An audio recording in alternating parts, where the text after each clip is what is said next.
ఒకరోజు ధర్మరాజు తన రాజ్యసభలో ఆసీనుడై ఉన్నాడు. ఆ సభలో ఇలా మాట్లాడుతూ అశ్వమేధ యాగాల ఘనతను, తాను చేసిన మహాదానాల పరిమాణాన్ని, తన రాజ్యం ఎంత ధర్మబద్ధకంగా, న్యాయబద్ధకంగా నడుస్తుందో సంతృప్తితో వివరిస్తూ మాట్లాడుతున్నాడు. వేలాది బ్రాహ్మణులకు గోదానాలు, లక్షలాది ప్రజలకు ధన సహాయాలు, కోట్లాది పేదలకు ఆదరణ, ఇవి అన్నీ తన పాలనలో జరిగినవే అని చెప్పుకొచ్చాడు. ఇది గర్వం కాదు గాని గర్వానికి బీజం వేసే సంతృప్తి. ఇది గమనించిన శ్రీకృష్ణుడు ఏమీ చెప్పలేదు, అలాగని విమర్శించలేదు, ప్రశంసించనూ లేదు. కానీ ధర్మరాజుకు ఒక గుణపాఠం అవసరమని అనుకున్నాడు. కొన్ని రోజుల తర్వాత శ్రీకృష్ణుడు ధర్మరాజుని పాతాళ లోకానికి తీసుకెళ్లాడు. అక్కడ మహాబలి చక్రవర్తిని కలిశాడు. శ్రీకృష్ణుడిని దర్శించిన మహాబలి చక్రవర్తి అత్యంత గౌరవంతో స్వాగతం పలికాడు, పాదాభివందనం చేశాడు. సంభాషణ అనంతరం ధర్మరాజును పరిచయం చేయగా, ధర్మరాజు తన అశ్వమేధ యాగాల గురించి, తాను చేసిన దానాల గురించి విస్తారంగా వివరించాడు. వేలాది బ్రాహ్మణులకు దానం చేశాను, లక్షలాది ప్రజలకు సహాయం అందించాను, కోట్లాది నిరుపేదలకు ఆదరణ ఇచ్చాను, ఎవ్వరూ ఆకలితో ఉండకూడదని చూశాను అని గర్వభావంతో చెప్పాడు.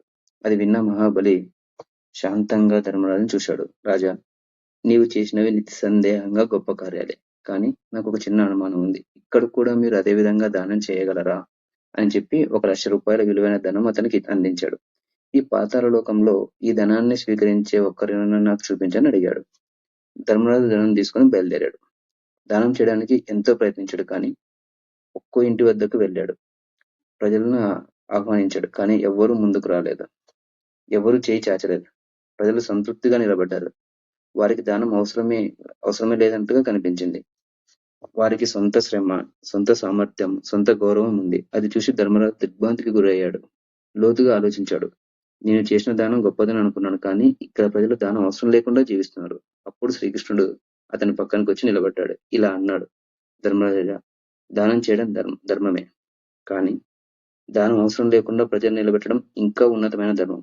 సహాయం చేయడం గొప్పది, కానీ సహాయం అవసరం లేకుండా చేసే వ్యవస్థ ఇంకా గొప్పది. ఆ క్షణంలో ధర్మరాజు స్పష్టమైంది.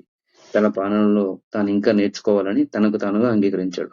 పాతాళ లోకం నుంచి భూలోకానికి తిరిగి వచ్చాక ధర్మరాజు పాలనలో ఒక మార్పు వచ్చింది. అలా అని దానం తగ్గలేదు, కానీ దానానికి కొత్త దశ వచ్చింది.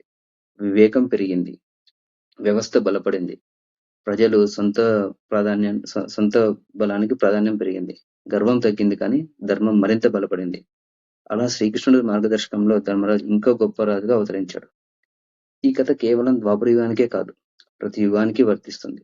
సమాజం ఎదగాలంటే సహాయం అవసరం, కష్టకాలంలో ఆదరణ అవసరం. కానీ సహాయం శాశ్వతంగా మారితే, ఆధారపడడం అలవాటైపోతేనే అప్పుడు సమాజం బలహీనపడిపోతుంది.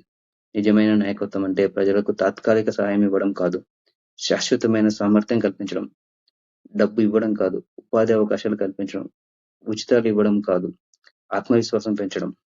సహాయం ఎప్పుడైనా తాత్కాలికమే, కానీ అభివృద్ధి శాశ్వతం. మన సమాజంలో కూడా ఎప్పుడో ఒకప్పుడు మనకి ఈ ప్రశ్న ఎదురవుతుంది. మనం పొందుతున్నదేమిటి, మనం కోల్పోతున్నదేమిటి? ఉచితంగా వస్తే ప్రతి వస్తువు మన సామర్థ్యాన్ని పెంచుతుందా లేదా తగ్గిస్తుందా? ధర్మరాజు నేర్చుకున్న పాఠం ఒకటే, దానం గొప్పది, కానీ దానం అవసరం లేకుండా చేసే వ్యవస్థ, అదే మహాధర్మం.